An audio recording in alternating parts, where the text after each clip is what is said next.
छत्रपति संभाजीनगर में online gaming के नाम पर लोगों को आर्थिक लाभ का लालच देकर ठगी करने वाले गिरोह का भंडाफोड़ हुआ है। स्थानीय अपराध शाखा ने धड़ाकेबाज छापेमारी करते हुए 9 आरोपियों को रंगे हाथों गिरफ्तार किया। यह कार्रवाई करमाट थाना क्षेत्र के कुंभेफल गांव से ड्रीम सिटी सोसाइटी के रो हाउस नंबर 14 में की गई, जहां आरोपी लैपटॉप और मोबाइल के जरिए ऑनलाइन जुआ चला रहे थे। लोगों को cricket, football, table tennis, volleyball जैसे गेम पर पैसे लगाने के लिए उकसाया जाता था और बड़े इनाम का झांसा देकर ठगी की जाती थी। पुलिस अधीक्षक विनय कुमार राठौड़ के आदेश पर अचानक छापा मारा गया और जांच में सामने आया कि बिना किसी सरकारी इजाजत के बिना यह ऑनलाइन पूरी तरह से गैर कानूनी सट्टेबाजी रैकेट चलाया जा रहा था। पूछताछ में आरोपियों ने ऑनलाइन जुगाड़ सट्टा चलाने की बात कबूल भी की है। पुलिस इस गिरोह के पैसों के नेटवर्क और अन्य लिंक की पड़ताल कर रही है।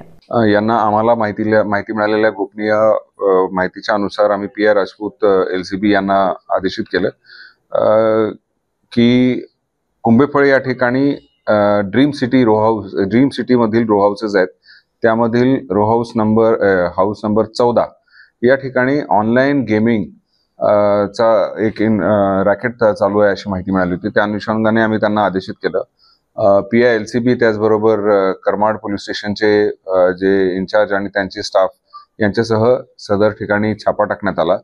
त्या ठिकाणी आम्हाला 9 लोक मिळाले आणि जवळपास 8,27,000चा मुद्देमाल तिथे जप्त करण्यात आला।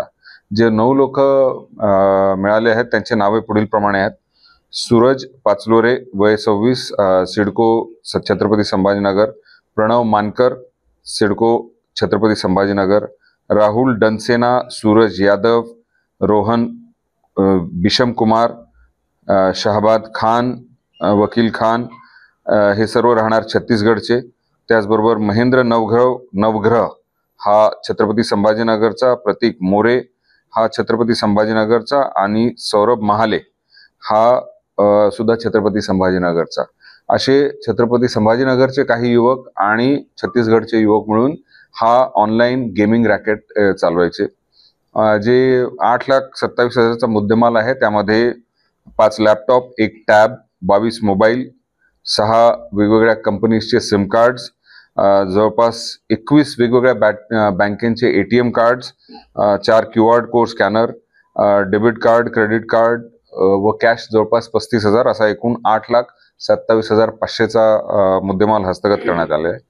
यामध्ये जो गेमिंग ॲप होता तो एक प्लॅटफॉर्म होता southbook.in। या southbook.in वर हा गेमिंग ॲपचा लिंक होती।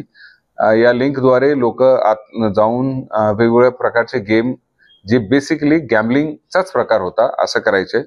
आतापर्यंत मिळालेल्या माहितीनुसार यामध्ये बाहेर देशातून सुद्धा काही लोक याच्यात गेमिंग खेळायचे। आतापर्यंत दुबई मधून काही लोक खेळायचे अशी माहिती मिळालेली आहे।